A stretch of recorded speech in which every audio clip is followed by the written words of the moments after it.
অবৈধ betting app মামলায় মিমি চক্রবর্তীকে তলব ইডির। অনলাইন বেটিং অ্যাপ মামলায় অভিনেত্রী তথা প্রাক্তন তৃণমূল সাংসদ মিমি চক্রবর্তীকে টানা জিজ্ঞাসাবাদে একাধিক প্রশ্ন ইডির। টানা 9 ঘণ্টা জেরার পর বেরোলেন মিমি চক্রবর্তী।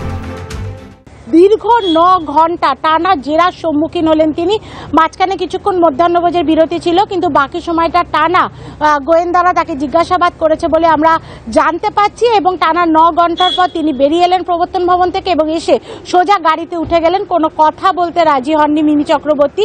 কিন্তু সূত্র মারফত যে খবর উঠে আসছে যে মিমি চক্রবর্তী এই 1x বেটিং অ্যাপের সাথে কিভাবে যুক্ত হয়েছিলেন, তাদের হয়ে তিনি যে প্রমোশন বা বিজ্ঞাপন করেছিলেন, তার সাথে কে যোগাযোগ করেছিল, ডিরেক্টরদের সাথে তার কি কথা হয়েছিল, তিনি আদৌ জানতেন কিনা এই বেটিং অ্যাপের মাধ্যমে কালো টাকা জালিয়াতি হয়, তাকে যে পেমেন্ট করা হয়েছিল সেই পেমেন্ট তিনি অন অ্যাকাউন্ট নিয়েছিলেন নাকি অন্য কোনোভাবে, অর্থাৎ নগদে বা অন্য কোনোভাবে বা অন্য কোনো অ্যাকাউন্টে তিনি সেই সমস্ত টাকা পয়সা নিয়েছিলেন, এই সমস্ত বিষয়গুলো নিয়ে কিন্তু গোয়েন্দারা দীর্ঘ জেরা করেছেন।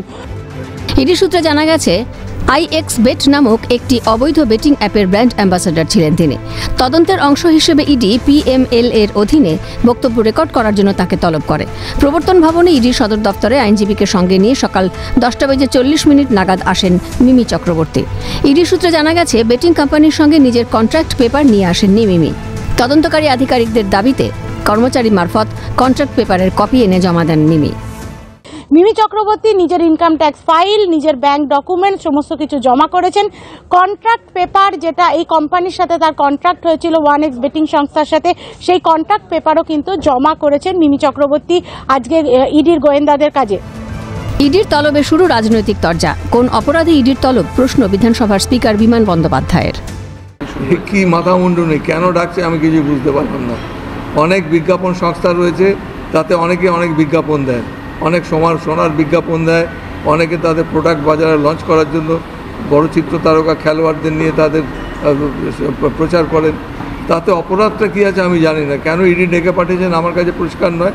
তবে আমার যেটা মনে হচ্ছে যে কিছু সংস্থা রয়েছে যারা বাণিজ্যিক কারণে আমাদের যারা সিনেমার অভিনেতা অভিনেত্রী রয়েছেন তাদের এবং বিভিন্ন খেলোয়াড় বা বিভিন্ন জায়গায় ক্ষেত্রে যারা খ্যাতনামা তাদের দিয়ে বিজ্ঞাপন দেয়, সেটা অপরাধ কিভাবে হচ্ছে আমার বোধগম্য। ইডি জানে কি কারণে তলব, তৃণমূলকে কটাক্ষ বিজেপির রাজ্য সভাপতি শ্রমিক ভট্টাচার্যের। ইডির ব্যাপার আমার জানা নেই।